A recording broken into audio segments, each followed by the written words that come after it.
A gente andava toda a cidade a pé, as carroças em cima, os dois em cima da carroça, numas caixas, e a gente andava a cidade, também que era a cidade, a gente andava a pé.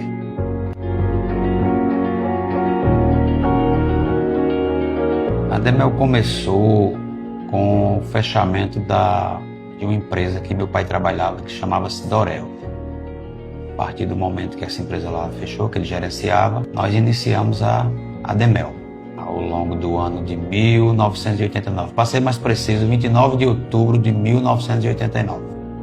Na verdade, nós desde o começo assim, né? Quando a Demel abriu, nós já nos engajamos e ficamos fazendo de um tudo, né? Uma empresa muito pequena e, enfim, a gente fabricava, a gente vendia, a gente entregava, enfim, fazia esse todo gerenciamento, porque assim, começou bem pequeno mesmo.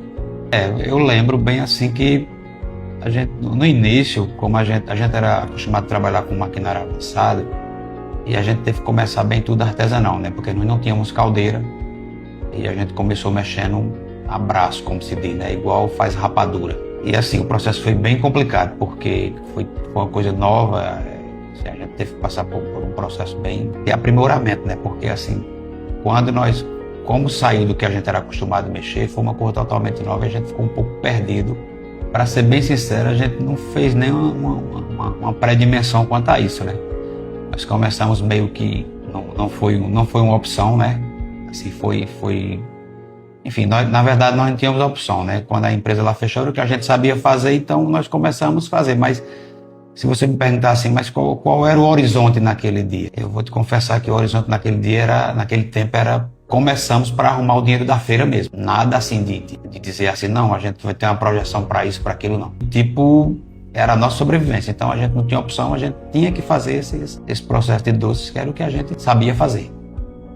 De uma certa forma sim, né? Porque assim, como a gente prezou sempre por muita qualidade, a gente toda a vida teve um capricho na confecção dos produtos, né? Tanto que eu falei no início que a gente apanhou para se adequar devido ao maquinário ser totalmente diferente. Mesmo nessa linha braçal a gente tem que fazer melhoramento, colocou uns mexedores, né, que já eram elétricos, tal, para poder melhorar a qualidade, né? E com isso assim, de toda forma a gente foi enxergando uma coisa promissora, né? São tantas, né, que a gente fica até perdido, mas assim, a memória dos 35 anos, acho que quando a gente fez a aquisição do primeiro veículo, né, que a gente não tinha veículo para entregar, a gente andava entregando, botava doces aqui no ônibus da Progresso, ia para Tabira fazer entrega, colocava numa carroça de burro, colocou em carro de mão, né, depois começou a aumentar as vendas e a gente fretava uma carrocinha lá que chama carroça de burro, que era uma carroça puxada a tração animal, né, que acho que até lá ainda tem hoje ainda. E eu acho que marcou muito foi esse primeiro veículo, porque um pulo porque era bem complicado,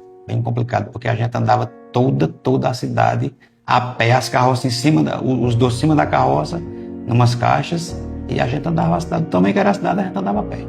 Hoje a Demel é ponto forte, né, que tivemos a graça, né, de permanecer, porque assim, foram tantos desafios, tantas vezes a gente pensou em desistir, né, assim eu no caso, né, porque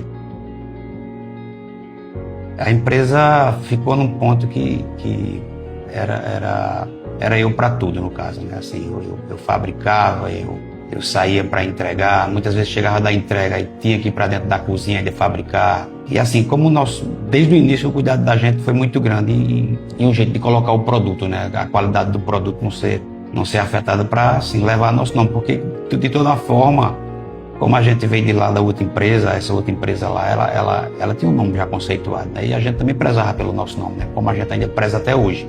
Meu pai foi tudo, né? Porque ele nos ensinou, né? Quando eu entrei lá na outra empresa lá, ele me ensinou muita coisa e principalmente parte mecânica, porque a gente tinha uma carência grande aqui da parte mecânica, às vezes quebrava uma máquina, uma coisa e não tinha aquela mão de obra qualificada para arrumar, e ele mesmo que arrumava, e ele já tinha essa bagagem desde a outra empresa que ele trabalhou em Recife, e ele me passou, e até hoje ainda muita coisa eu mexo, né?